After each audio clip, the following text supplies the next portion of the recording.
joining me in welcoming Sidney Diongzon, founder of Story Chasrs, filmmaker, YouTube content creator.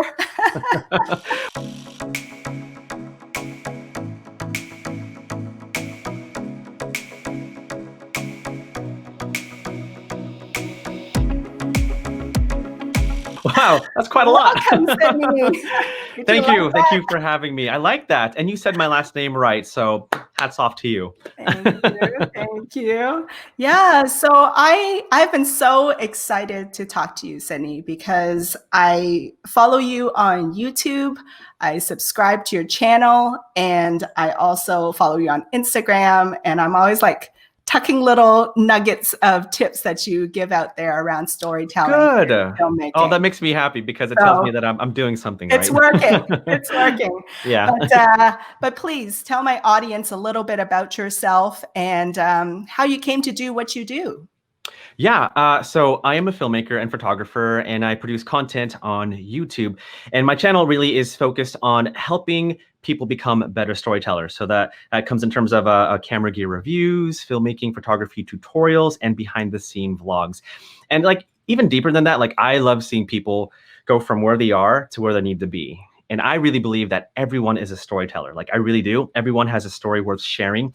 And if I can just play a small part in people's lives to help them become better at storytelling, then that's the legacy that I really want to leave. And I started out in film school, went to film school in Orange County. And the funny thing is that when you're a film student, right, your goal is to make a movie, right? You want to make a movie at the end of your career. And the one thing that they taught all of us film students is distribution. So that means once you finish college, you have a spec script ready in hand. You intern at a studio. You just climb that corporate ladder in hopes of one day passing on your script to a producer that might read it, that might get distributed to be made into an actual movie, right? Like that's the goal. But when YouTube came into the scene, all that changed. That took out the middleman completely. And when I saw that I could make videos on my own terms for free, right, without having to climb a corporate ladder, without having to get approval from a producer, like I was all on board. And so that's why I made the leap to YouTube, because I just saw the potential of it.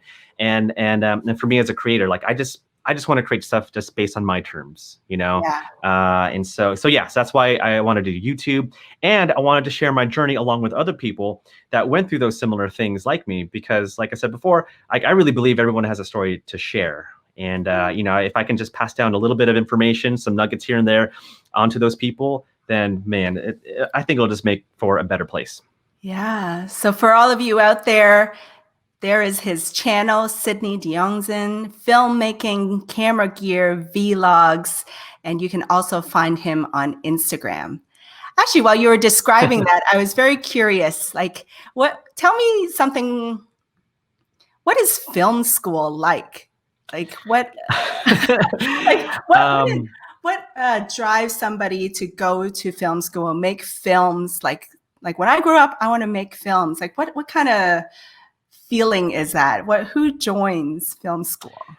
Yeah, I mean, choosing to go to a film school, is obviously a very serious decision. Yeah. Most of my family are doctors and nurses, and so it was expected for me to go to, a med school. path. Exactly. And so when I said, "Hey, I want to go into the arts. I want to be a filmmaker," I was laughed at first, but it was one of those things where I'm like, all right, I got to prove my way. I got a scholarship, so most of my tuition was paid for, and I just worked my butt off because I really wanted to do this as a career.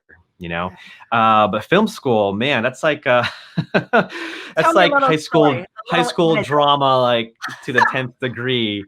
Like everyone comes in with an ego. Everyone comes in thinking that they are the next Spielberg or the next Jerry Bruckheimer or whatever, myself included.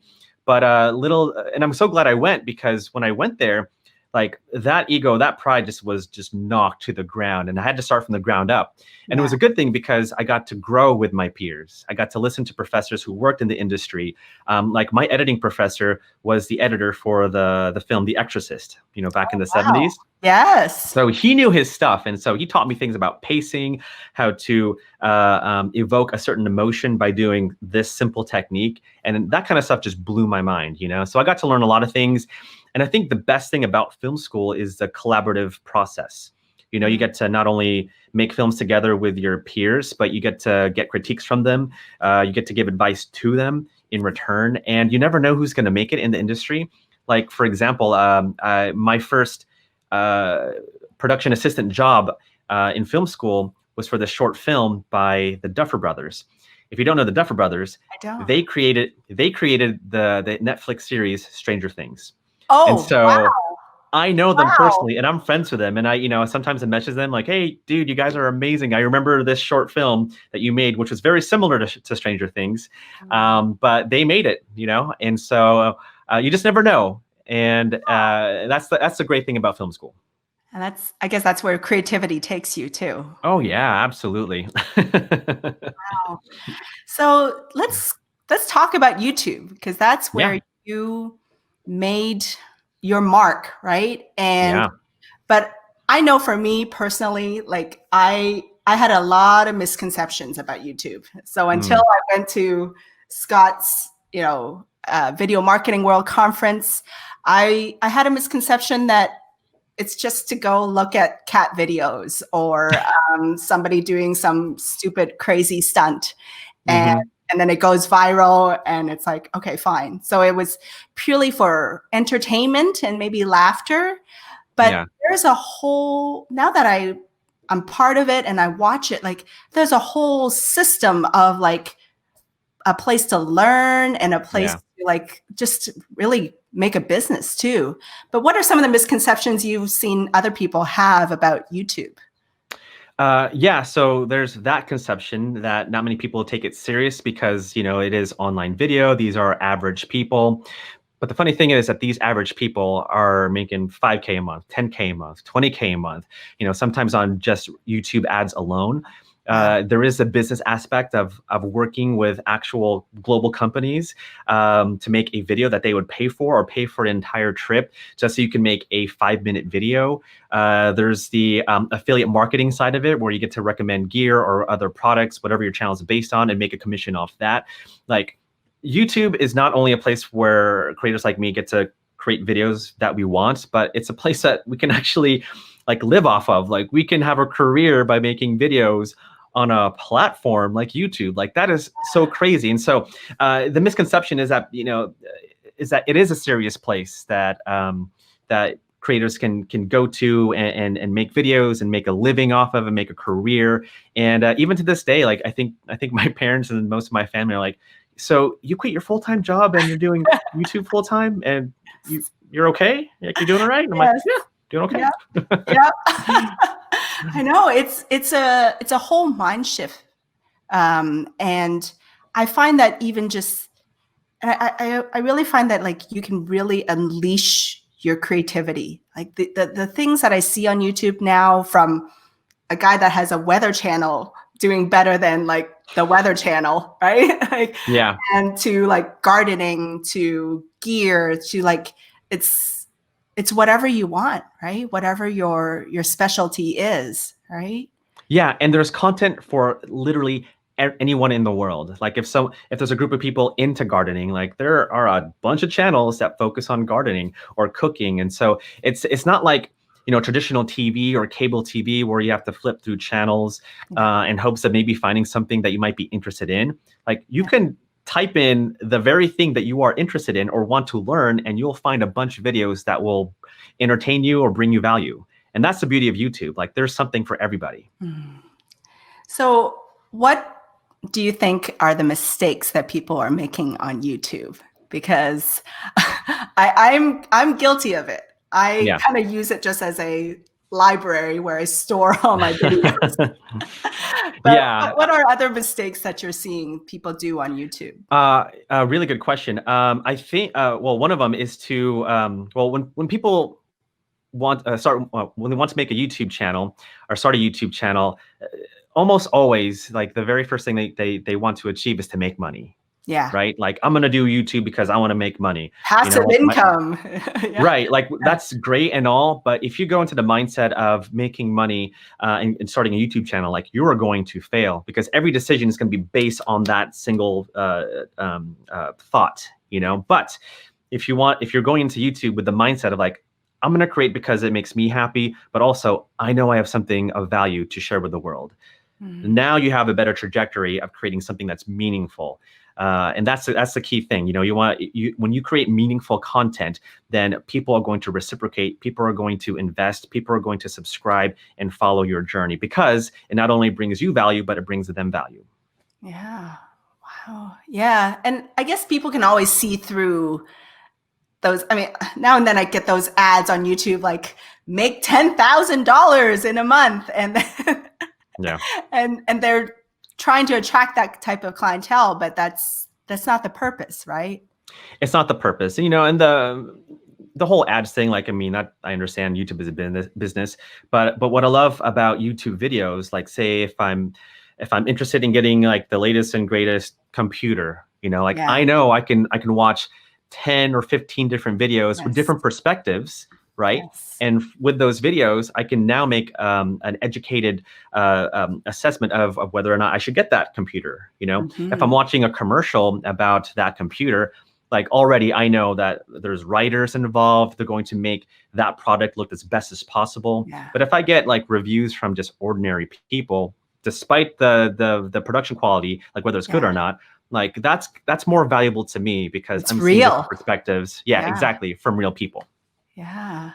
And speaking of real, like Mark Reynolds in the comments is saying, having a rural heritage, I've always leveraged analogies, really short stories to help people better visualize my point. Now I'm learning about how data scientists can use visualization to communicate data insights.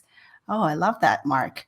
And that kind of leads into my next question for you, is just like this whole thing around storytelling. Right? Yeah. Using analogies, telling a story. And especially in my world, it's all around corporate branding, employer branding. Like, tell us why it's so important to tell stories, because you tell stories for a living, basically. Yeah. So telling stories is so important because it is the best way to communicate your brand's message to the mass audience. You can't just say, hey, we have a new Mazda car. It's bright and shiny.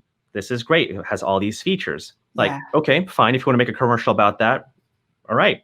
But if you bring someone that wants to tell the story of the car, like take it for a journey, and then that person's going to say, man, the feeling when you hit the road, just looking back at your 9 to 5 through the rear view window, but just looking out in the front, you're just, you know, anything is possible. I'm feeling like the wind blow through my hair. Like that's storytelling, because it's telling the mass audience, wow, this car is really cool to drive.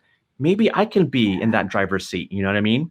Yeah. And so facts and figures are fine if you want to get into that. But if people see why this specific product or service is beneficial for them or can bring value to them, like that is where storytelling comes into play, you know, and it's the only way to do it. You got to do it through storytelling. And it's emotion too, right? Like even as you were just describing like the feeling of being in the car and like leaving the 9 to 5 job, like you evoke emotion, right? Yeah. Well, deeper than that, I mean, yes, emotion, but also something more meaningful than that, like a connection, you know, and it could be something as simple like, you know, if there's like a little girl in the ad and a person might go, wow, that's like my daughter. Or if it's a woman, like, oh, that used to be like me when I was younger, kind of thing. And so little things like that, you know, will connect with particular people and in turn might, you know, translate or in turn might that person might buy that car or, you know, I can see myself in that person. Exactly. That's right. Exactly. And so that's why I think storytelling is just so important. And I know one of your big accounts is Mazda, right? You tell stories for Mazda, right? Yeah. And I want to talk about that because I saw that video of yours and it finally clicked for me, right? The difference between an ad and like, here's this car with all these features, and then a story to like connect me to that brand and to that car, right? So tell me a bit about how you got this deal with Mazda, and like, yeah, tell the story, because I think it's an amazing story. It's a pretty cool story. So so I was probably like about maybe 50,000 subscribers on YouTube, and so I was growing pretty rapidly at the time. And then I get this email, and the subject heading said trip of a lifetime. And I'm like, okay, this totally looks like spam. I don't know. I'll click on it just to see. Then I see it's from Mazda, and I'm like, okay. So I double checked to make sure that the email that it's from was from Mazda, and it was. And so I spoke with them, and they said, yeah, we want to invite you and a handful of creators to go on this epic trip from Vancouver, BC, all the way up to the Arctic Ocean, and we want you to drive our newest line of Mazda cars. And I'm like, yeah, and I get paid for it? Sure, why not? So fully paid trip, get paid for the job just to make a video and 2 photos. So it was literally the trip of a lifetime. And so and I asked them, like, well, listen, I understand you want to bring me, that's great and everything, but I'm looking at these other creators, like they're travel influencers, they have followers up in the millions. Like, compared to them, I'm like this small. Why in the world would you bring someone like me on this trip? And they said to me something that I'll never forget, and which is why I wanted to be on this live stream. Yeah. And they said this. They said, yes, views and subscribers and followers are important, you know, when it comes to metrics, but the way that you engage with your audience is just as important, and also your overall message. Because when we saw one of your videos, you said that your mission was to help other people become better storytellers. And once we heard that, we knew that you'd be the right fit to be with Mazda. Because if we have someone like you that cares about people, then if you associate Mazda with your audience, then chances are my audience might want to be interested in getting a cool Mazda car, right? Wow. But they get to see the whole story of what Mazda is about, and they really care about their cars. They really do. Not saying that, not sponsored at all, but they really care about their products. And so yeah. But even so just like whatever the car is, right? It just it really demonstrates. And I want to play a quick clip of it, if that's okay. Yes, please. Just to demonstrate how you can tell stories and then the subtle hint of a brand. So let me do that right here. Let's go meet some people. Finally, we've been like friends on Instagram, but we've been meaning like to collaborate. Okay, so we are about to begin our epic road trip to the Arctic Ocean. Manning the first watch on the wheel is my boy Cody Blue. Woo! Oh, here we are. This is unreal. So anyway, this is the team right here, and they've organized this trip extremely well. We are in this convoy formation where we have cars labeled 1, 2, 3, 4, all the way to 10. There's all Mazda. So it is a huge expedition on our way to the Arctic, and you got to check this out. Look at that sky. Oh, that's gorgeous.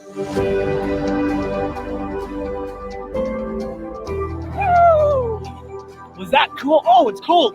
All right, so we are at our next stop for some photo ops. I said the snow would be perfect for a good snow angel, but it might be a little deep getting there. And we're here in Mucho Lake. Our lodge is just down the road over there, but we wanted to stop by, capture all this. I mean, look at this. This is pretty dang amazing, man. I want to touch the water. Clips on a car. Oh, yeah, gosh. Exactly. Okay. Found it, guys. Whoa! Oh, it's bringing back all the memories. Yeah. I mean, and even as me, like, I mean, I'm not in the market to buy a car, but at the same time, when I watch that, like it evokes emotion in me, right? You're telling a story. Exactly. And it was like capturing like just my genuine experiences when I saw, you know, like the Alaskan highway and like just capturing like those memories. But then at the same time, you saw the Mazda cars, and when you saw the icy roads, like you automatically knew like, okay, these Mazda cars can handle roads like that. Or, you know, these cars will take you on a beautiful journey like that. Like, look at this guy. He's so happy. Maybe I can be happy too if I get a Mazda car. So they are really smart by doing this campaign and just capturing the story of their cars from BC to the Arctic Ocean. And do you go there already having like certain shots in your mind, or do you just kind of wing it while you're there? And like, what's kind of your thought process as you go through that? Yeah, it's going to be different with every project. So it depends on the creative scope. For this particular project, I had a little bit of shots that I wanted to do in mind, but I knew that in order for me to tell the story right, I had to experience it for myself and just film every second. And so yeah, just went through like terabytes and terabytes of footage just to get the best moments. Yeah. But yeah, it had to be as genuine as possible. Oh, and actually, I wanted to just, so a variety of, Mark wanted to mention this. So quick story about Mark in my audience. He's an IT leader and executive, but he also rescues dogs, right? Oh, and cool. He has a dog rescue shelter. And he said, love the story about rescue dog and the transport. Of course, being a rescue made it natural for me. Like, on the spot, I'm putting you on the spot, Sidney, but like, what would you do to tell a story about a rescue dog shelter? Easy. So I would actually focus on that person and why they love dogs or love animals. Like, that's the main story, right? It's not the story of the shelter. It's not the story of the place. That just happens to be in the background, right? But if you focus on the person and their why, then you're going to connect with other people that have a similar mindset. And oh, it happens to involve this particular organization. Wow, great. Now that organization is in a positive light to a lot of people. So that's how it works. Oh, okay. There you go, Mark. Free consulting. Awesome. And we have a question from Bridget. She says, is there a process to make a story targeted to more than one group? Or should I say, how do you make a story relatable to different demographics? Oh, good question, Bridget. That is a really good question. I mean, obviously focus on your demo. I mean, I know mine is 18 to 35. And so, I mean, most of my stuff is catered towards that demographic anyway. But, you know, if I want to reach out to a wider demographic, then I would make different versions of that video and place it in other platforms that that reach that demographic. And so what I would put out on YouTube, I would slightly tweak on Facebook and maybe slightly tweak on LinkedIn, or even slightly tweak on Instagram or TikTok. And so yeah, it depends on the platform. Platforms tend to have strengths with different demographics. And so that's what I would do to reach a wider audience. Okay, let's drill into that really quick, because I think that's a really good point. Even for your brand, right? How are you different? Like, just a quick thing about each platform. Like, I'm very curious, like what you, how you tackle each platform differently. Yeah, of course. So YouTube is my is the main place. So I post all my content there, all my behind the scenes stuff there. And then for LinkedIn, I kind of do the same thing, but I add more of a business aspect to it. Like, you know, this is what I can do. I try to brand myself as more of a consultant as far as storytelling goes. Like, I can help shape your story. I can have like a 30-minute session with you. And so I try to approach it more in a business aspect on LinkedIn. Same thing with Facebook. Facebook is more for like my family. And so I kind of relate to more on a general mass audience. I don't really do too much business, but more like, hey, this is a day in my life kind of thing. And I kind of just make it towards, I guess, my family and friends back home, something like that. With Instagram and TikTok, like, that's going to be more like vibrant, fast, high energy video, Sidney. I did it once. I'll never do it again. My daughter did that. I'm like, oh yeah.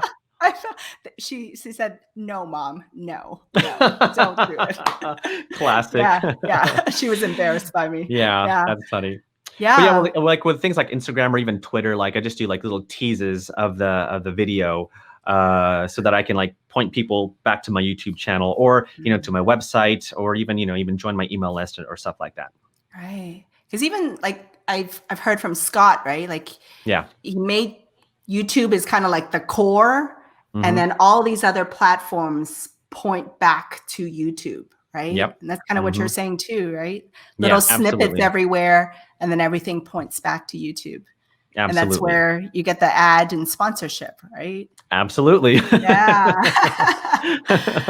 So from my perspective as like employer branding, I do a lot of, you know, videos around just sharing about why join the company, right? Why join the corporate client that I support. And right now, a lot of it is leadership videos, them sharing why they joined, them maybe sharing about, what made them get into consulting. But I would love to hear from your perspective. And I know I have a lot of hiring managers and recruiters in my audience.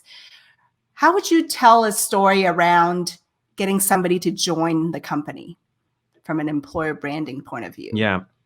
I would focus on the vision and values of the company.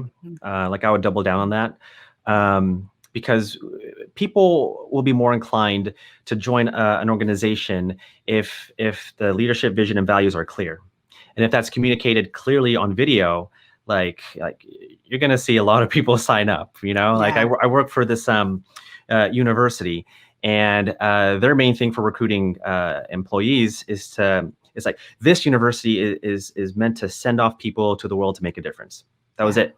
That was the message. It was clear. It was clear in all the branding, in the video, in graphics. Like it was just super clear and super simple. So as long as that message is clear, that the vision, values, and leadership are clear to people, then you have a greater chance of hiring the right people.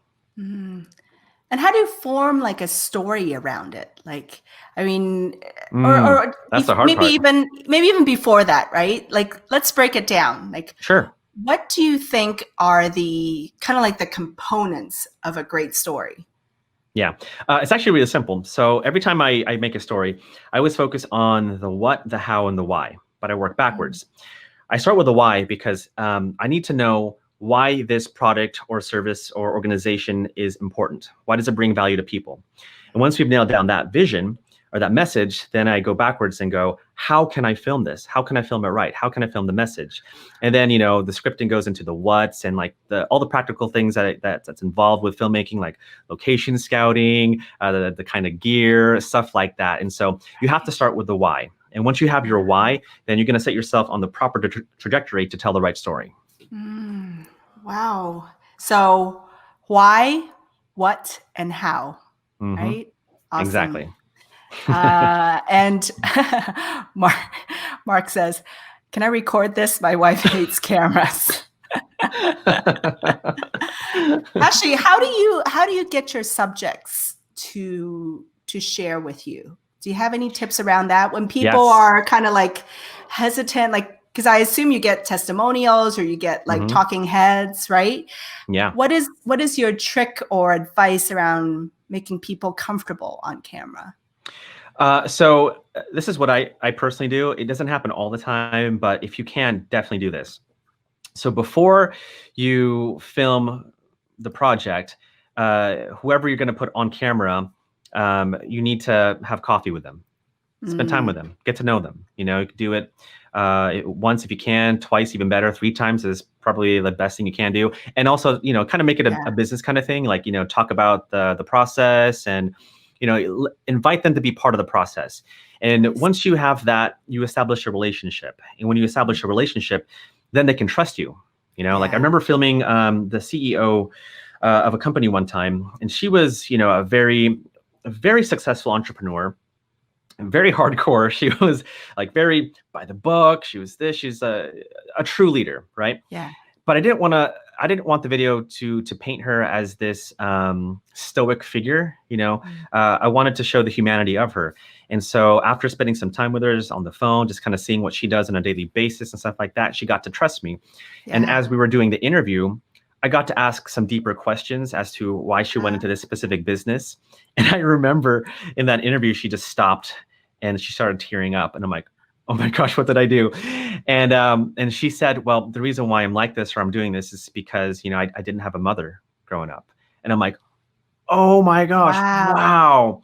And the answers she gave from that point on, like, were some of the best things I've ever heard. And it made that video incredibly successful and very powerful. Definitely helped grow her business because she was able to trust me with her story and to tell it right. And so yeah, if you are going to be interviewing someone, then spend time with them. And if you can't, have coffee with them, then at least talk to them, FaceTime them or something like that. Probably more FaceTime now because of the pandemic. But spend some time with them before you actually put them on camera. Wow. Yes. And I guess, and then asking the right questions too, right? You hit upon a question that got her to really reveal something. And what's great about that process is like you can have your standard questions, you know, of like what the company is, like who you are, all this stuff, whatever. But when you have that relationship with the clients and you ask those questions, you kind of pull out answers that you didn't anticipate, thus resulting in deeper questions, or I guess more meaningful questions. And oftentimes those are the answers that often end up in the video because they're just so powerful and raw and real, you know, Yeah. because it starts off, and the great thing is that because it starts off with a human connection, when you finally make the deliverable, the final video, like that has the potential to create other human connections as well to the mass audience. And so it has to start with a human connection. I love that. Ah, yeah. And we buy because we feel something, right? Yeah. Because if they see that person and it's like, wow, I kind of relate to that person, or that reminds me of my mother or my aunt or my friend or whatever, you know, it's all about relatability. Yes. So now that you've gotten your subject, now that you've gotten the equipment and a certain idea, right? Like, what are your tips then to actually make the film or make the story, right? Like, Yeah. how do you even go about, obviously we're still amateurs here. We're not the filmmaking film school type, but like, what are some tips that you might have for my audience here, just to tell even a simple story and maybe put together some elements into a video? Yeah. So I would always say when it comes to filmmaking or just video production in general, 50% should be your prep work. That's called pre-production. So that means meeting up with a person, writing down potential questions you may want to ask, potential locations you might want to film, anything that you can think of. Just write it down in a journal, like a simple journal, or type it up on your phone in your notes, and just spend as much time as you can preparing for that shoot. The other 25% is actually the filmmaking, and the last 25% is post-production.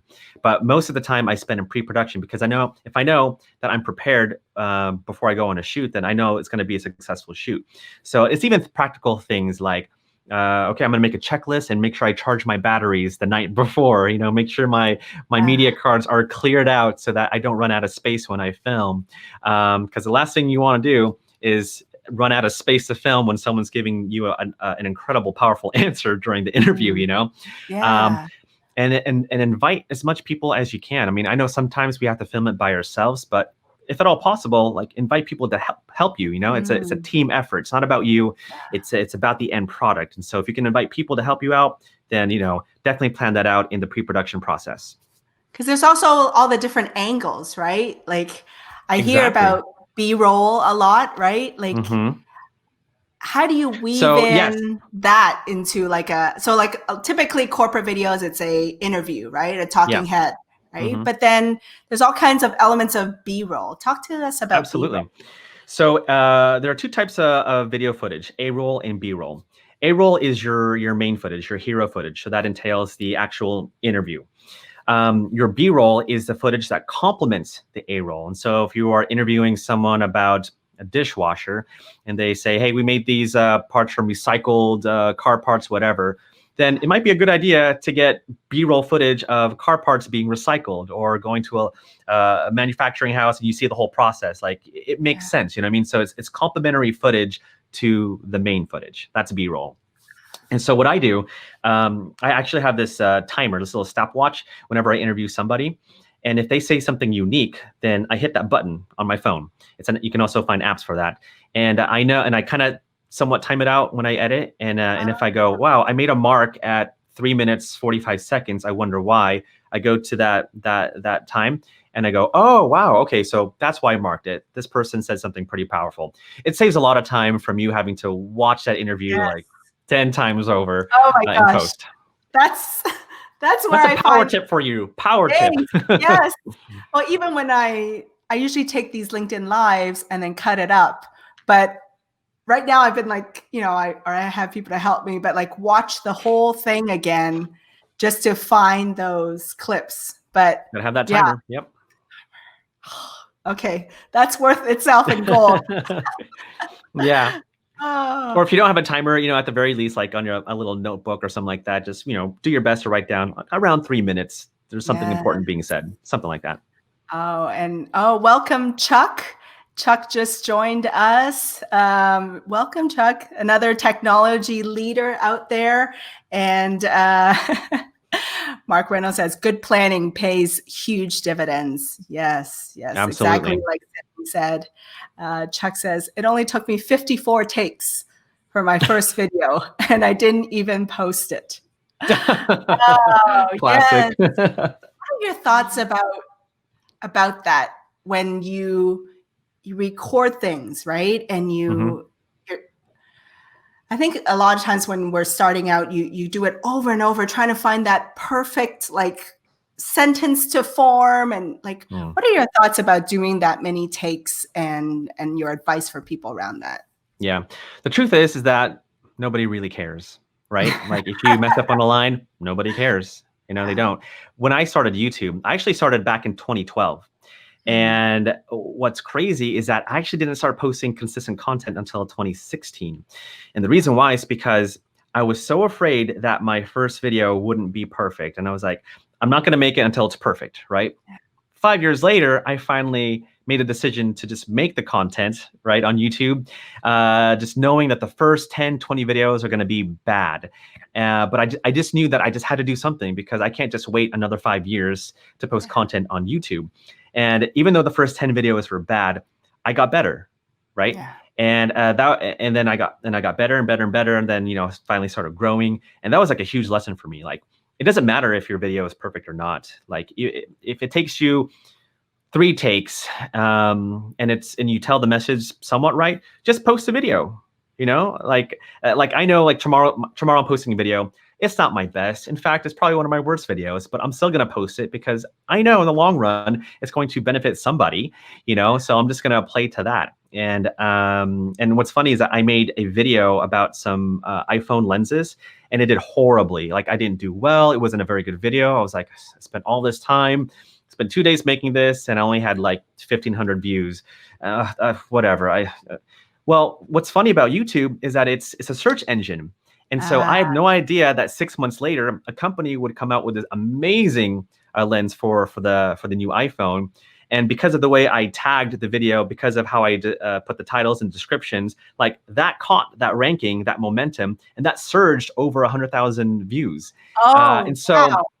that's the great thing about YouTube. Like, it doesn't matter if like the first day you get high views or not. Like, it's going to grow eventually. It may grow exponentially, it may grow gradually, but it's a search engine and it's going to grow. And so that's my lesson. Like, if you post a video and it's taking you 10 takes, but you have other stuff to do, just make it, wrap a bow on it and just put it out there. Yeah. Wow. And then yes, I mean, I always hear that like it doesn't matter, because as long as you hit upon a good search word, or like you position it a certain way, then it could bring it up into people's results, right? Yeah. And what's funny is that people actually like when I mess up on a line or the bloopers, because it's a bit more authentic. If I say a line that's perfect, like, there's going to be a disconnect. But if they see me mess up on a line or something happens, I keep it in the video because it's fun, it's exciting, it's different. And that's the thing. You want your videos to be different. And so, yeah, whether you mess up or not, as long as you tell the message, just put it out there. Yeah. And I find that, yeah, that's true. Like, we don't connect with perfection. We connect with authenticity, right? And Yeah. vulnerability. And that's the things that stick with us. Oh, for sure. And so I wanted to kind of real quick, before I see a question in there from Christine about tools. We're going to get to tools, Christine, I promise. Well, I got tools. I've got tools. Show and tell coming up. But I did want to wrap up this whole storytelling part of it. And even for you, like, you've had quite a few success stories of getting brand deals on YouTube, right? And so Yeah.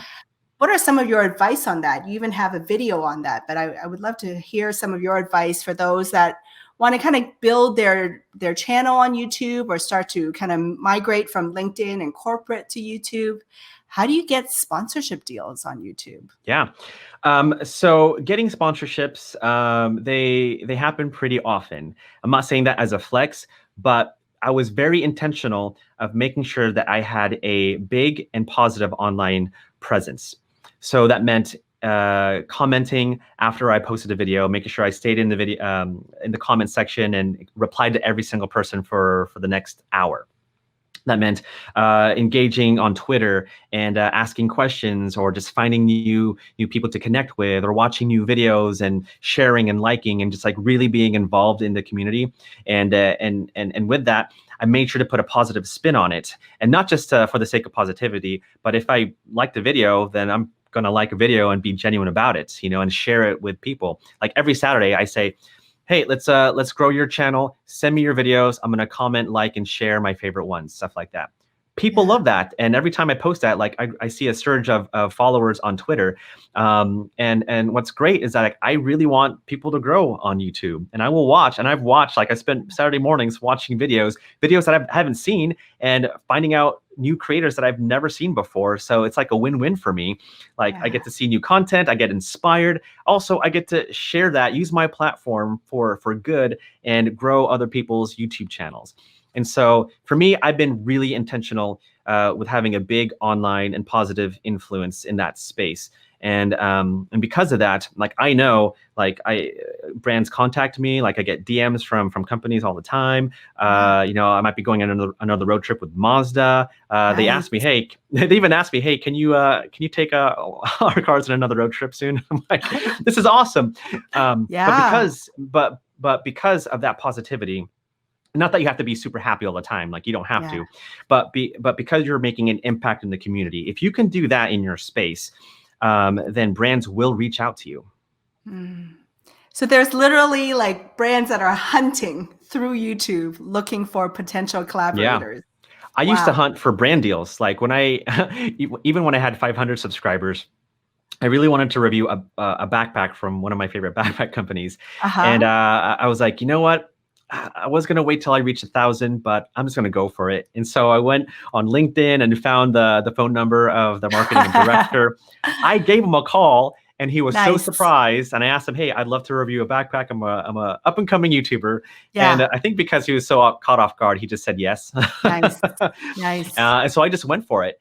And so, but now, like, you know, I don't have to do that so much. But I'm in a very fortunate position where brands get to reach out to me, and all I have to do is just say yes or no. Right. And I think that's even for some of the job seekers in my audience and those in career transition, right? That daring to just reach out and call a hiring manager or call someone that works in that company, right? Like similar to your brand deal, right? Absolutely. You want to give them a reason to reach out to you. You want to give them a reason to pick you out of everybody else, you know? So whatever you have to do, just stand out. I'm not saying like be fake, do this or do that, whatever, but like whoever you are, whatever your personality is, double down on it. Don't be afraid, be bold, be confident, and be who you are. Oh, love it. Yes. Mark says, and if you see a video you really like and find value in, then you like and follow the YouTuber and pay it forward. Absolutely. Right. Yeah. That's the whole goal. Chuck Absolutely. Said, Red Bull with Chuck. This is my sponsorship dream. Chuck, are you going to go up in the spaceship with Red Bull? So he said he's going to hook up with you for advice. There we go. There you go. And, but Christine, I do want to get to Christine's question, because one of the things that you also do on your channel is gear review, right? And I love gear. Yeah. Yeah. Like, let's go there. Christine, what are some basic tools you recommend for amateurs? And I think like we can go maybe like several different levels if you're okay with that. Sidney. Yeah, absolutely. Like, so for me, it's more about just getting a message across. And, you know, for me, LinkedIn's my domain basically. And for me, it's enough just to do an iPhone and then have a lapel mic, and then I'm good to go, some good lighting. And then for anything else, I just hire somebody, right? Yeah. So that to me is like basic gear, right? But what is your take on basic gear, and then maybe your take on like more medium-sized gear? Yeah. Well, you're in the right direction. If all you have is your phone, then that's all you have. And that's actually more than enough. That's all you need. And so the thing when it comes to gear acquisition is not necessarily the camera itself or even the lighting itself, but it's actually investing in good audio. And so if you have if you're using an iPhone and but your audio sounds really good and clear, then psychologically it's going to make that video look a lot more professional, you know, because people can forgive bad visuals, but it's really hard for them to forgive bad audio. You know what I mean? Like, you will know. Yeah. And so I would recommend investing in good audio gear, whether it's a mid-tier price lapel mic or a shotgun mic. One of my favorite shotgun mics is this little guy over here. This is the D4 Duo. And what's great about this mic is, one, for it's small, but there's two microphones in the back. And so if I'm vlogging, obviously I'll use the front microphone. But sometimes I like to show people like my office or behind the scenes, and I point the camera away from my mouth. But because there's two mics, like, I can still capture audio coming from my mouth. So no matter what direction I'm pointing the camera in, I know the audio is going to be captured very cleanly and it's going to sound good. And so it doesn't have to be this mic. There are plenty of options out there, but definitely invest in a shotgun mic if you can. If not, a lapel mic will work just as fine. But this is the D4 Duo. This is a great one. Okay, let's get a close-up right here for folks. There you go. Here you go. Let's let it autofocus. There it is. D4 Duo. Nice. Yeah. That's nice. It's not even out yet. Oh, this you're is special right here. It'll be out next week. Yeah. Right? Yeah. Actually, and I'm very curious, like, so I see all these like fuzzy balls on like mics. Tell me the purpose of those fuzzy things. So they are they're called windscreens, they're called dead cats, they're called dead wombats. We have weird terms for filmmaking gear. But basically they're windscreens, and they're meant to reduce wind from disrupting sound when you capture audio. Because if you use the mic, like this mic, for example, as is, and I'm going outside and I'm filming like out in the mountains, if there's a little bit of wind, then you're going to hear wind in my audio, and it's going to sound very distracting. But if I put like a little wind muff on it, it's not the right one, but you get the idea, then you're going to reduce that wind significantly, and it goes a long way. And so, like, every time I make a video, I need to make sure that the audio sounds good. Yeah. And Mark mentioned a crisp to block background noise. What's a crisp? Do you know what that is? I would assume the ratio of the subject's voice compared to the background noise. I think that he's referring to, and that's probably gonna be, if you hear that weird hiss in the background, that's probably because your camera is set on auto. And when it is, if you're talking, it'll reduce the record level, and if you're not talking, it'll increase it because it thinks it doesn't hear you. And if it increases it, you're going to hear that background sound. And so for me, I always set it at a specific level, a lower level, just to make sure I don't hear that background hiss. So good audio. What else would you recommend? Good audio. If you well, a little bit more to the audio, if you can't get a shotgun mic, I would definitely get a wireless setup, a fairly affordable wireless setup, and it's the Rode Wireless Go. Yes. I have that too. Yeah. This thing is great because it's a lot of fun. It is. Well, what's great is that you don't need to have a lav mic attached to you. Like, there is a microphone already attached to one of the devices.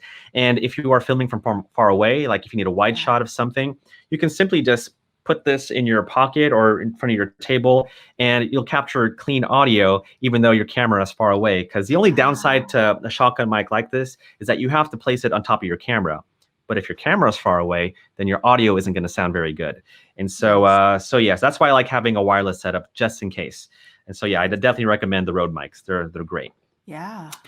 In addition to the mics, what I would do is, if you were filming in an office or something like that, no matter how good your microphone is, if your room sounds echoey, then it's going to sound echoey, right? Yes. And so I would highly recommend getting these sound panels.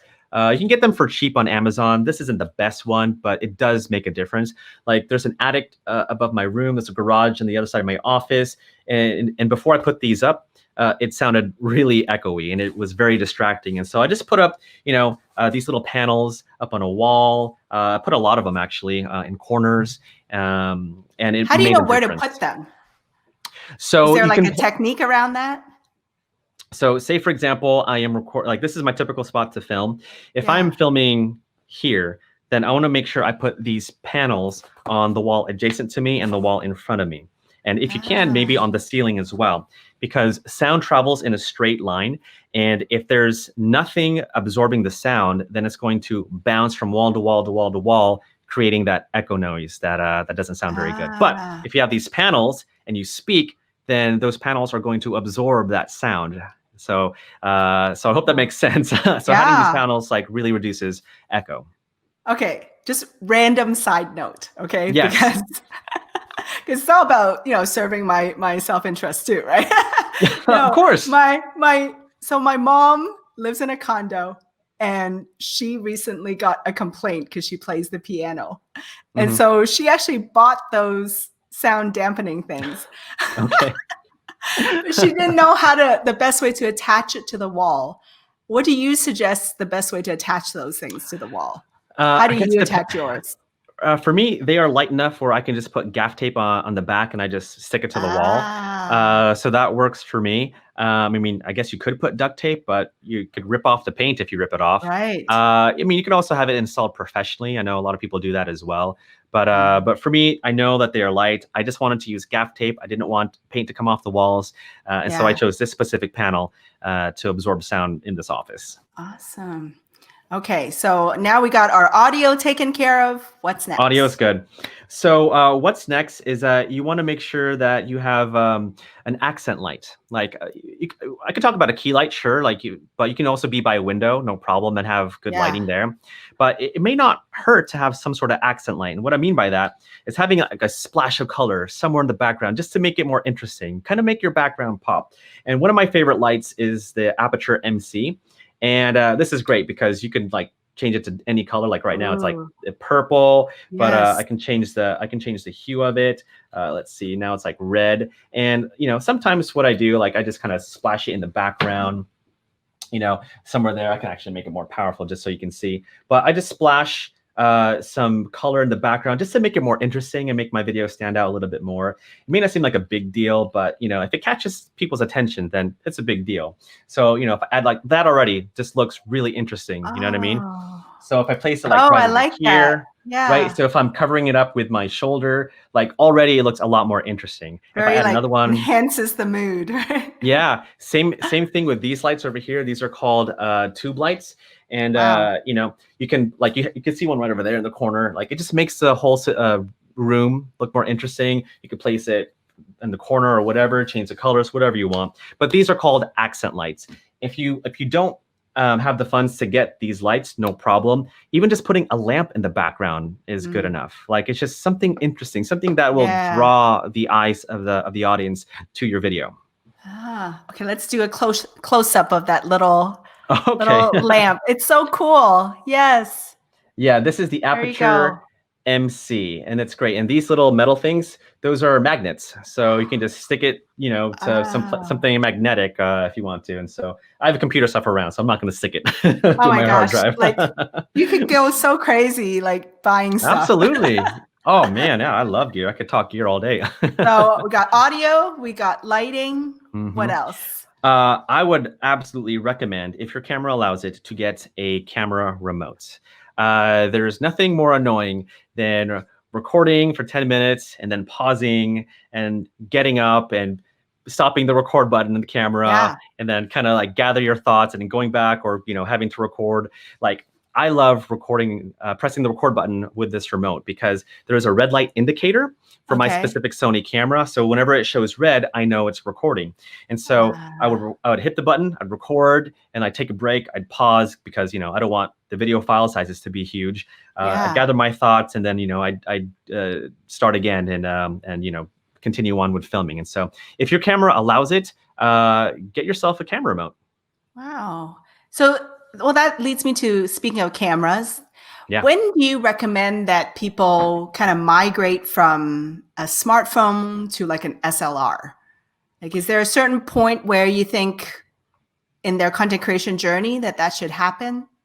It could be a number of things. It could be seeing a surge of growth, which might, encourage you to have increase the production value of your videos. Another thing too is budget. If you're growing your business a lot more and you have funds to get more gear, then sure, why not? Right. Do you need to? No. Should you down the line? Yeah, absolutely. So I would do it slowly. Don't be pressured to, by all means. I think that's the one thing too about reviewing gear. Is that I want to give as much information as possible to people so that they can decide what type of gear is going to benefit them, Right. But again, as far as gear acquisition goes, I would definitely go for a good audio mic first and foremost. Awesome. Yeah. I actually have this. I should ask your opinion. I have this like blue snowball mic. Oh, they're great. Yeah. Right. It's less than $50 or $50 somewhere around there. Right. Yeah. And then, so that's my investment. Anything else is too complicated and I'll just hire somebody to do it. Exactly. Yeah. It's a lot. Video production is a lot. Yeah. And I think that's the other thing I found that with content creators and corporate as well, I think you get to a point where you can do what you want on your own, but then if that's not your forte, for me, it's like, we got to concentrate on our niche, concentrate on our strengths, and then hire for the rest. Yeah, absolutely. Absolutely. Yeah. So, and then is there like a starter SLR that you recommend, or a starter? There's two that I recommend. I would absolutely recommend the Sony ZV-1. It's a great starter camera. Great 4K video, just looks really good. Autofocus is fantastic. There's even a really good onboard mic. So if you can't afford to get an additional shotgun mic, then you can just use the internal mic of that camera and it still sounds pretty good. So that's a good one. And another one that I recommend is, and it's probably the cheapest option, is the Canon M50. That'll probably run you about $300-$400. You might even get it cheaper used. But that's a great starter kit. I know Sean Cannell from Think Media just praises it. It's a great camera, great colors, and it's really good for first timers. Awesome. Yeah. And what do you think you can achieve more with an SLR that you wouldn't, obviously, from a smartphone? Yeah. A couple of things. There's this famous term called bokeh, and that means that blurry background that people like to see. Just makes it more cinematic. So you get that advantage. You also get to use an SLR or mirrorless camera to shoot photos. That works in my favor because I want to be posting photos from behind the scenes. I want to shoot thumbnail photos, and I just like photography anyway. And so there's multi uses for an SLR and a mirrorless camera. And so if you find yourself getting to that point, then maybe consider getting a mirrorless or DSLR camera. Right. Oh, all great advice, Sidney. Thank you so much. Good. My goodness. And time just flies on this show. I feel like I get lost in the questions with the guests, but I do want to kind of make sure people know about, you have a storytelling course, right? So tell us about that. So everything that I've learned in film school, I package into this course called Storytelling That Wins. And I designed it in a way where you can learn it all in a weekend and you can rewatch it over and over again. And it goes over the basic principles of storytelling, the 3-act structure, the who, what, and why, and all that stuff. And I try to make it relatable to different genres, whether it's wedding films or corporate videos. Regardless of the genre, storytelling is still the same. And so everything that I've learned in film school and in my experiences working with brands and on YouTube, I package into this course called Storytelling That Wins. And it's been great so far. I've been hearing great reviews on it, and I'm just really glad that I'm able to share my knowledge to other people without having to repeat myself over and over and over again. Yes, because you do end up. One thing I always tell people is like, you got to gather your top 10 questions that you always get asked. And make videos around that, right? Absolutely. In your case, make a whole course around that, right? Absolutely. Actually, what is the number one question you get asked, Sidney? What lens should I get? Every single time, nearly every day, what lens should I get? It doesn't really matter. Just pick one. I love it. Yes. Because I mean, there's so many lenses for different purposes, right? Yeah, absolutely. And so like there's no perfect lens. Like I keep getting asked, what's the perfect lens for sports, weddings, wildlife, portraits? I'm like, you can't. And that's under $100. I'm like, it doesn't exist. Well, for those of you that just, you can either learn it through Sydney's course or heck, just hire him. Right? Either or. Either or. But Sydney, thank you. Thank you so much. Thanks for having me. Yeah. For all your great advice, the show and tell. We all love gear. I'm a kitchen gadget person, actually. I have way too much kitchen gadgets. But like it's all about gear. Like it's like our adult toys, basically, right? Yeah, and I think the thing to remember too, like they're just tools, and so it's good to remember, like, not to go overboard with these kind of things. But the main point is just to focus on the story. Yeah. And so I always like to kind of wrap things up on here. And in the midst of all this pandemic, in the midst of this shift from in person to virtual to videos, and I'm sure, like, have you seen a huge increase in YouTube as well? Oh yeah, Like I'm views? growing more than ever. Yeah. So I always like to kind of wrap things up with a gratitude practice. So at this point in your life, Sidney, what are you grateful for and thankful for? I am extremely thankful for the people who have started following me from the very beginning and have stuck by my side and continue to still root for me as I'm rooting for them. And so that's what I love about my community. It's just constant encouragement back and forth with one another and just helping each other grow. So I'm very thankful for that. Absolutely. Yeah. At the end of the day, it's all about community and that collaborativeness with or collaboration with the audience. It's all about people. Yeah. Awesome. I want to kind of wrap up and say, at the end of the day, make sure you're always shining your light, sharing your voice, sharing your message, and do it through video. Thank you, everyone. Thank you, Sidney. Thank you for joining me, and connect with him. Find him on YouTube. I think Chuck is going to go and like subscribe to your channel now. Hey, there you go. So thank you, everyone. Thank you for tuning in. And thank you, Sidney. Thank you. Bye now.